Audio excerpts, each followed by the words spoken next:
Welcome, my dear student. I, Nabya Nehal, guest faculty in ITM University, Gwalior.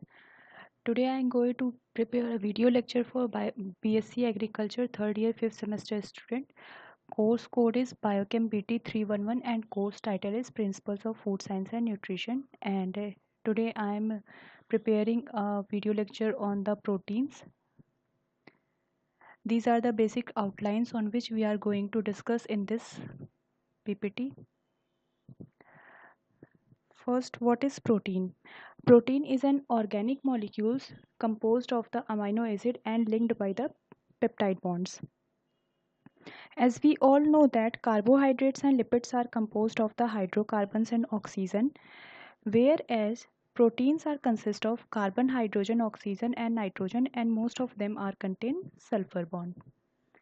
Proteins are the polymers which is made up of the nitrogen containing monomers which is called as the amino acids, and amino acids are the building blocks of proteins.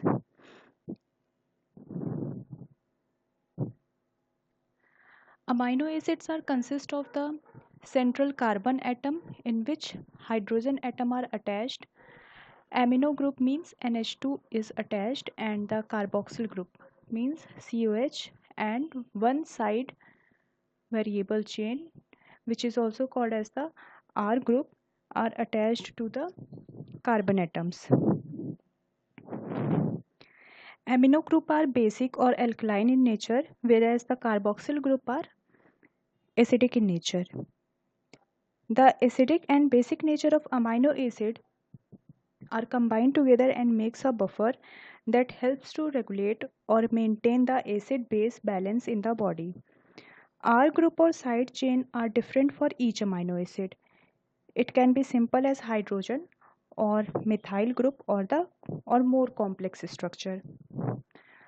The carbon atom on which amino group is attached is called the alpha carbon. And alpha carbon of all the amino acids are joined by the covalent bond. Amino acids are colorless crystalline substance, and there are around 20 amino acids, out of which some of them are either polar or non-polar. Amino acid with uncharged polar side chains are relatively hydrophilic and are usually present outside the protein, whereas side chains on non-polar amino acid tends to make the cluster together inside the protein, and the amino acid with acidic or basic side chains are very polar and they found on the outside of the protein molecules. When two amino acids are joined together, they form a peptide bond, and there is a reaction happens in between them which is called as the dehydration synthesis. Synthesis means there is a loss of water. So here we can see that these two are the amino acids, and the carboxyl group OH will bind to the hydrogen of the amino group, and water are released and make a peptide group. These are the different types of amino acid. Amino acid are classified on the basis of their side chains or their polarity. So first one is the non-polar aliphatic R groups. Glycine, valine, alanine, leucine, methionine and isoleucine. These six R comes under in this type of amino acid in this classified form. So we can remember it as a GAVLIM. GAVLIM. G stands for glycine, A for alanine, V for valine, L for leucine, I for isoleucine and M for methionine. This is a short trick so you can remember it, GAVLIM. Second one is the polar uncharged R group. These are the R group which is highlighted in the blue color. So serine, threonine, cysteine, proline, asparagine and glutamine. These are comes under the polar or uncharged group. The positively charged R groups, these three are comes under the positively charged R groups: lysine, arginine, and histidine. So we can remember it as the HRK. HRK, H for histidine, and R stand for arginine, and K for lysine. HRK, or what I told here about the gabaline, these are the denoted type of amino acid. So we can denote it in a single alphabet. And negatively charged R group are the aspartate and glutamate. And non-polar aromatic R groups are the phenylalanine, tyrosine, and tryptophan.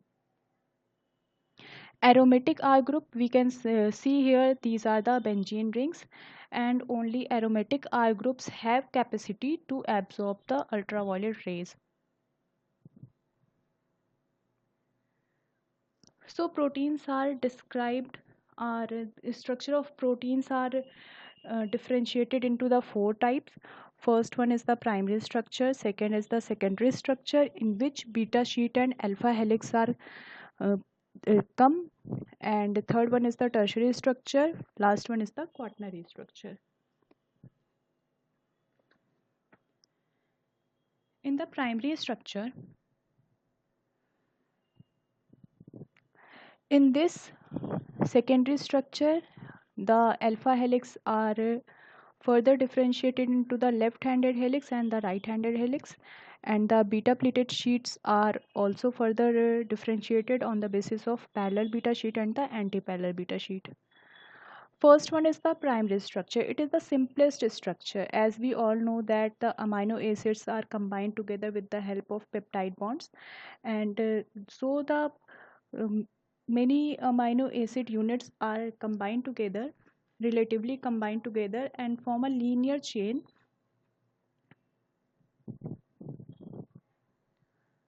Second one is the secondary structure. In this, the unfolded structure of proteins are formed helical shape with the help of the hydrogen bond. Firstly, Pauling and Corey in 1951 identified the two types of secondary structure in proteins. The first one is the alpha helix and the second one is the beta pleated sheet. And in this, the polypeptides are interacted between atoms of the backbone. Backbone are without involving the side chain atoms. In previous structure, you can see that here the secondary structure, and this is the beta sheet structure. Here you can see that the R groups are not involving in forming the bond, and this is the hydrogen bonds that involves in the formation. So let's discuss about in a very short about the alpha helix. Alpha helix, it is a rod like structure. It is tightly coiled polypeptide chain. It is named so because of the mobility of the alpha carbon atom. It forms right-handed helical structure by simple twist of alpha carbon to nitrogen terminal and alpha carbon to carboxyl carbon bond. And the alpha helix are further two types: right-handed, which can rotate in clockwise, and the left-handed, which can rotate in the anti-clockwise. Most of the polypeptides are right-handed. Next is the beta pleated sheet. Pauling and Corey in 1953 identified second type of repetitive stable conformation, and they named it as the beta pleated sheet. Why they named it as a beta pleated sheet? Because it is the second structure that they discovered.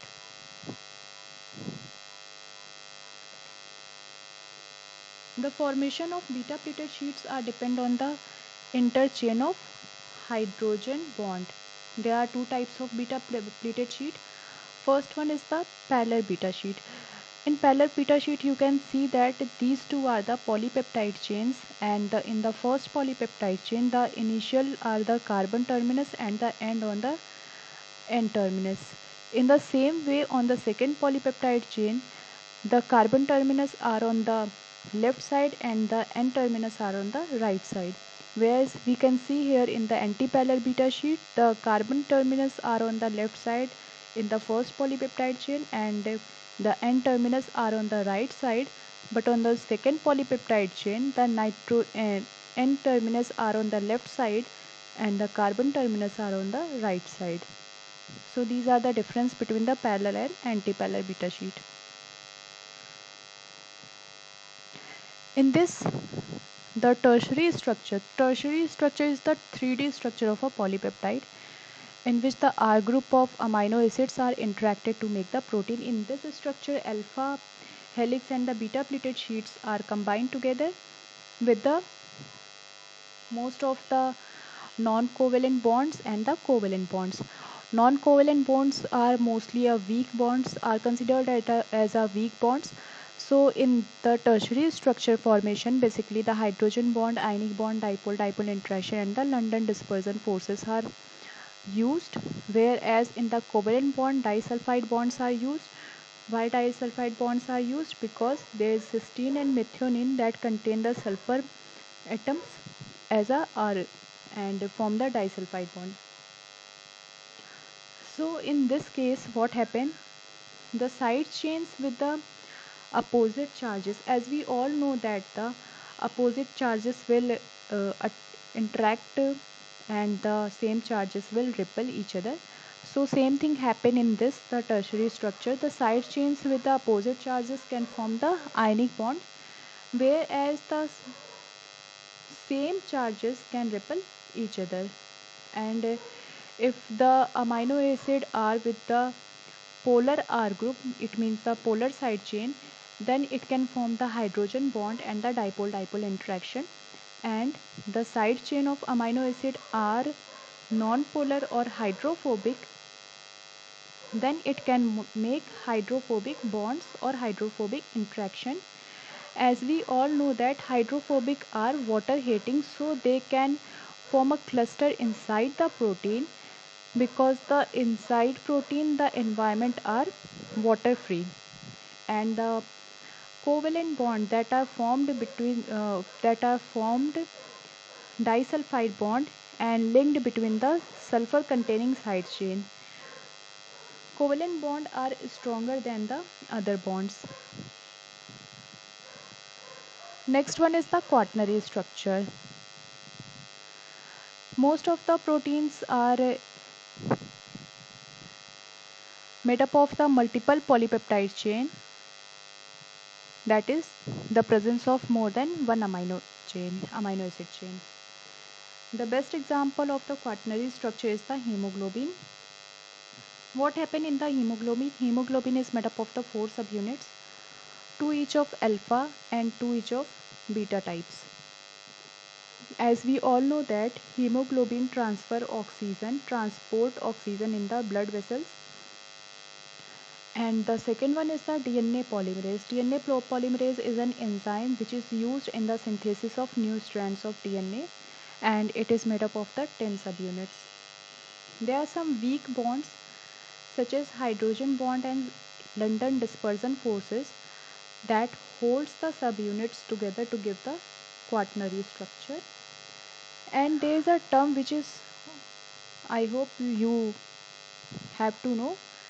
The term is the denaturation. What happened in the denaturation? Denaturation means the protein will lack their structure, lose their 3D structure, because the variation in the temperature, pH and exposure of chemicals that can disrupt the interaction and leads to the denaturation of proteins. In next slide, I am going to discuss about the different classifications of proteins. On the basis of different parameters, proteins are classified. So, first one are on the basis of the source of protein molecules. There are two protein sources. First one is the animal based proteins and second one is the plant based protein. The animal based proteins are derived from the animals sources such as milk, meat, fish, eggs, and they contain adequate amount of essential amino acids. Whereas the plant based proteins, these are derived from the plant sources such as rice, soybean, cereal grains, green leafy vegetables, groundnuts, sunflower seeds. These are some of the plant derived sources, and they contain limited amount of essential amino acids. Basically they contain four amino acids, four essential amino acids: methionine, lysine, threonine and tryptophan. In the second one, the proteins are classified on the basis of shape of protein molecules. First one, on the basis of shape, globular, or we can call it as a corpuscle proteins, and the second one is the fibrous or the fibrillar proteins. The globular proteins are spherical or ovoid in shape. Usually they are soluble in water or in any aqueous media that contain alcohol, acid or salt, and the tertiary and the quaternary structure of proteins are associated with the globular proteins. Example of globular protein is blood proteins, hemoglobin, enzymes, serum albumin, etc. Next one is the fibrous or the fibrillar proteins.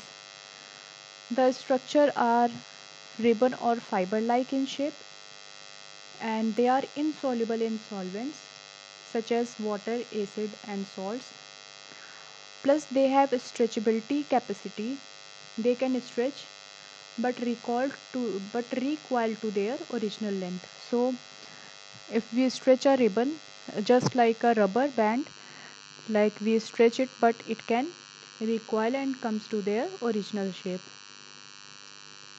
Examples of fibrous proteins is collagen, elastins, keratins and fibroins.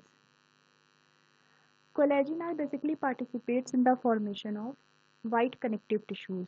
What white connective tissues? Tendons and cartilages and bones. Around half of the total proteins in mammalian body is collagen. In elastins, they are participates in the constituents of yellow elastic tissue. Yellow elastic tissue means ligaments and the blood vessels. Keratins, as we all know that it is a major constituent of the epithelial tissues such as the skin, hair, feathers, horns, hooves, nails, etc. And it contains a large amount of sulfur containing cysteine. Human hair contains around 14% of cysteine. Next one is the fibroin. We all know that the silk contains the fibroin protein. The fibers of silk are composed of the three amino acid subunits.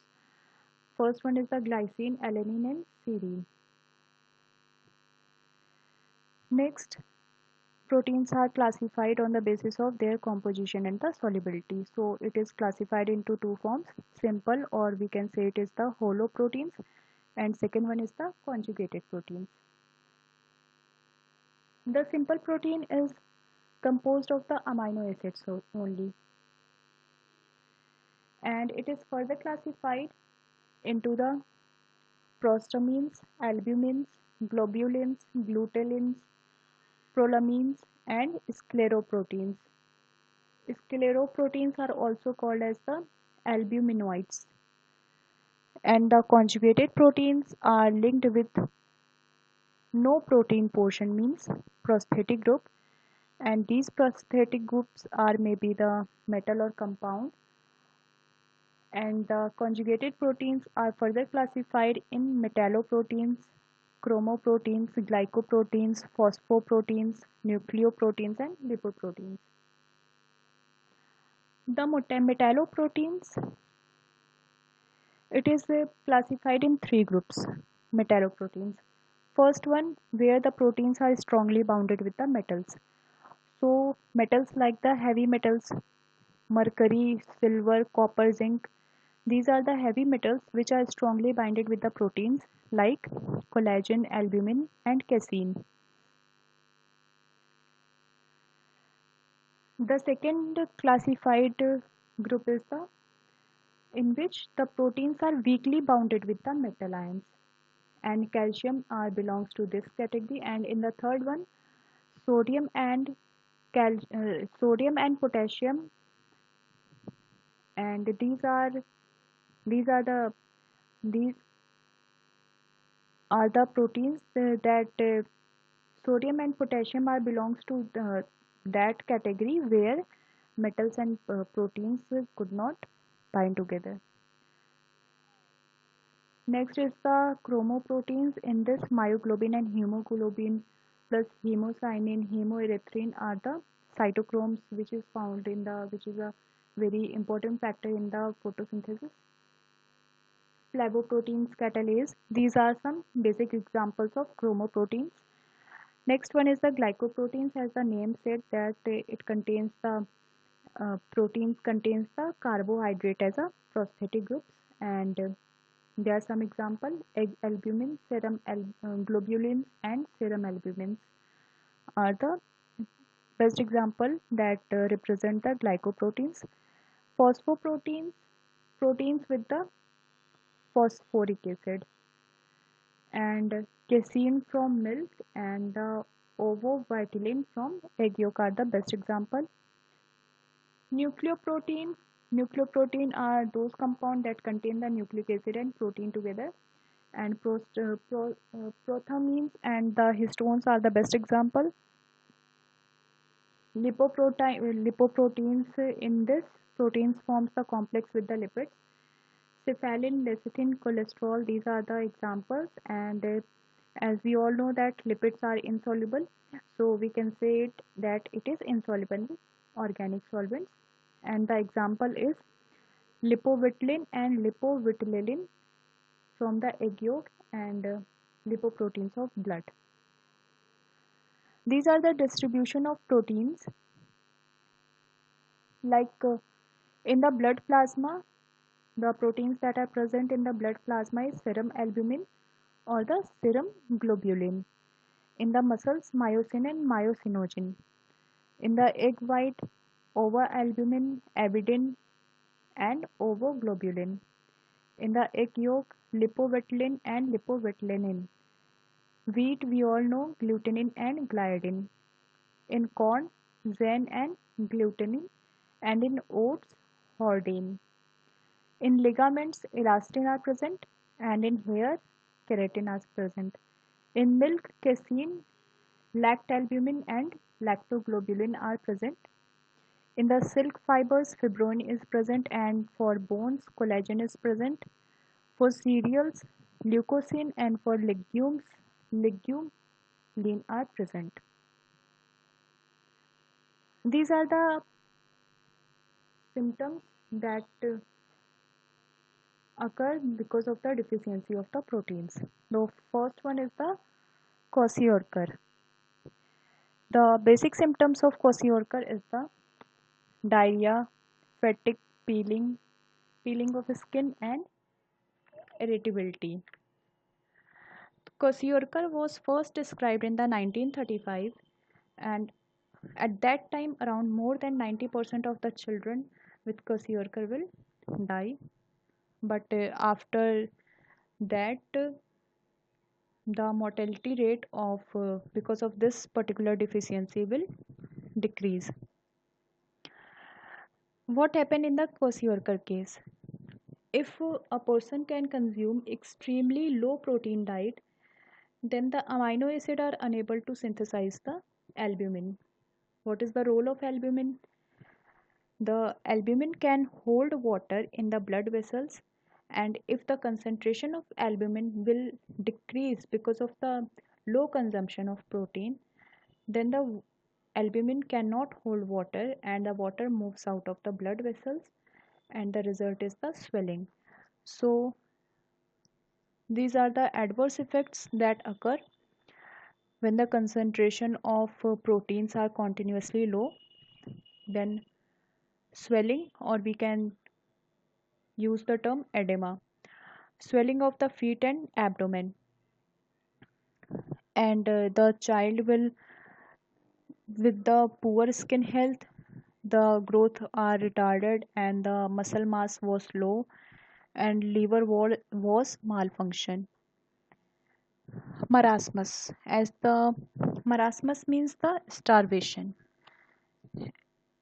This is also the occur because of the deficiency of the proteins, and the symptoms are acute fatigue, hunger, and the diarrhea. And the effect that people can or children can suffer is the extreme emaciated appearance. Emaciated means the abnormally thin or the weak, or the poor skin health, same as the kwashiorkor, and the growth retardation. Osteogenesis imperfecta. This is a disease, and the adverse effect is basically these can affect the small babies, human babies especially. What happened? The bone was formed abnormally in this case Ehlers-Danlos syndrome. In this, the joints are loosely attached with each other. Next one is the cachexia. In this, the symptoms is the weight loss, and what happened? The depletion of skeletal muscle and the rate of the protein degradation will increase as the concentration of protein will low in our diet. Apart from that, these all comes under the lethal disease. Apart from that, if we consume a low amount of proteins, then the people will suffer from the poor wound healing, because protein can help in the healing, and the person can suffer from the frequent infection, like the low consumption of protein can diminish the immune system response and may cause the infection early. Hair breakage and loss, as we all know that keratin are responsible for the growth of hair, so if the malnutrition of protein will occur, then it will disrupt the hair growth. This is a small exercise. In this, you have to make a short notes on the dietary proteins and the amino acids that are present in food, and these are the learning outcomes. I hope you will understand. In this, the students will understand the structure and classification of organic substances, that is the protein. These are the references that I would like to refer you, and from where I have collected the data. Thank you.